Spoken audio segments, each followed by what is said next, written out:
Una vez analizado el concepto de salario, esa ficción burguesa que esconde la contradicción de que no es el trabajador el que recibe un salario, sino es el trabajador el que le da un salario gratis al capitalista, Marx pasa a analizar las diferentes formas de salario. Lo usual, tanto en su tiempo como ahora, era el salario por jornada. Y, como hemos comentado, el capitalista intentaba alargar siempre la jornada laboral. Marx demuestra con estadísticas que en su tiempo, cuanto más larga era la jornada laboral en un sector, más bajos eran los salarios. Y al contrario, cuanto más reducida era la jornada, más altos eran los salarios. Esto puede parecer contradictorio, pero ya hemos visto que en la economía hay muchas cosas contradictorias. Por ejemplo, actualmente podemos poner en relevancia el sector de la hostelería, que tradicionalmente en nuestro país no estaba mal pagado, pero cada vez lo está más. Y encima se está explotando cada vez más a los trabajadores, alargando las jornadas laborales a 10, 12, 14 horas.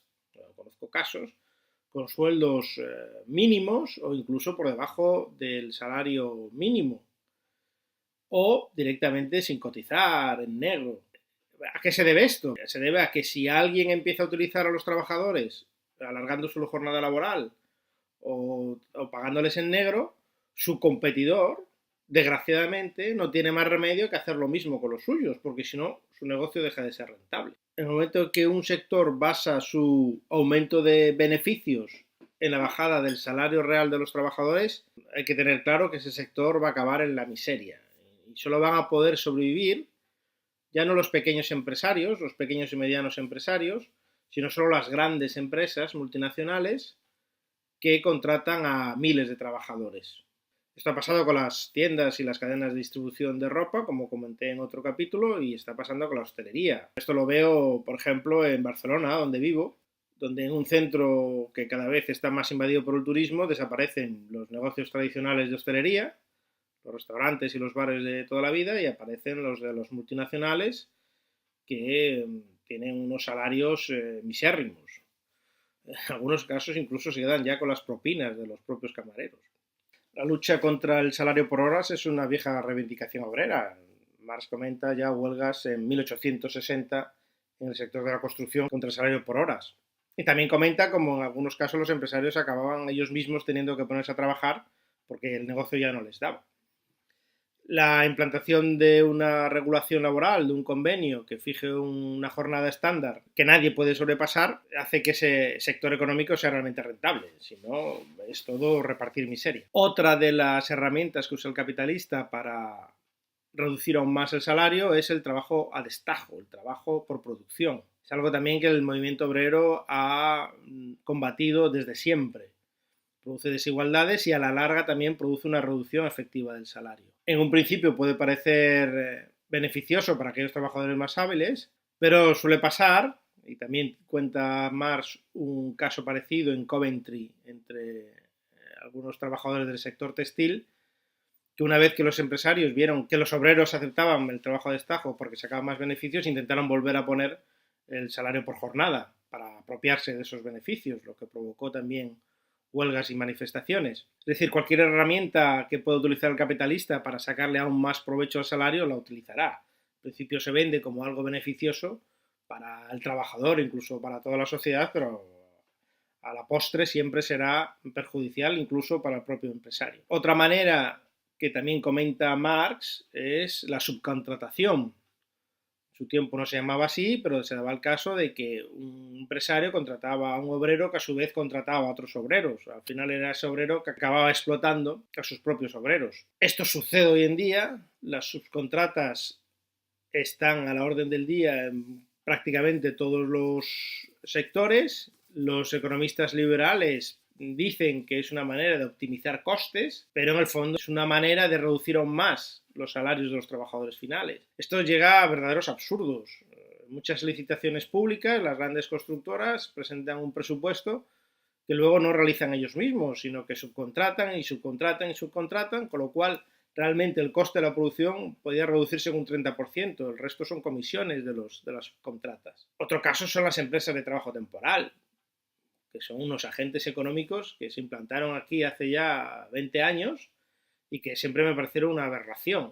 Es decir, es pagar una comisión a alguien para tener trabajo, a otro más, aparte del capitalista.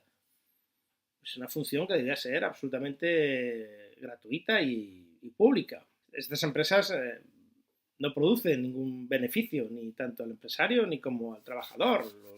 Lo más lógico sería que la propia empresa contratara al trabajador sin intermediarios, él se ahorraría una comisión y el trabajador cobraría más. Yo personalmente conozco el caso de una empresa en el sector donde yo trabajaba, donde los directivos decidieron despedir a gran parte de los trabajadores, a todos los que pudieron, para luego volverlos a subcontratar a través de una ETT, de una empresa de trabajo temporal, que ellos mismos, estos directivos, habían creado.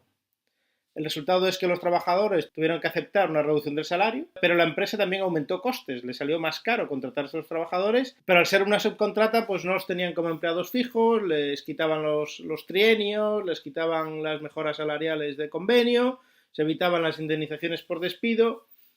Al final, los únicos beneficiados eran los intermediarios, estos directivos ladrones, y el trabajador cobraba menos y a la empresa le costaba más.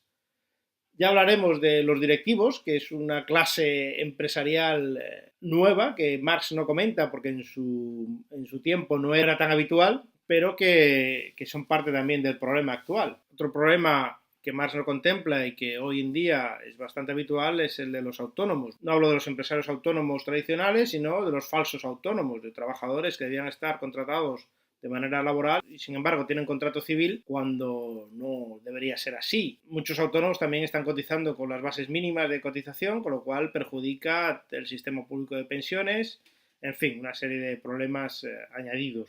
A la postre, la conclusión a la que podemos llegar es que cuanto más se incide en reducir los salarios como la única manera de obtener beneficios en un sector económico, más se lleva este sector económico a la miseria y donde solamente acaban sobreviviendo aquellas empresas con muchísimos trabajadores mal pagados. Esta es la realidad. ¿Queremos este tipo de sociedad o queremos otro tipo de sociedad?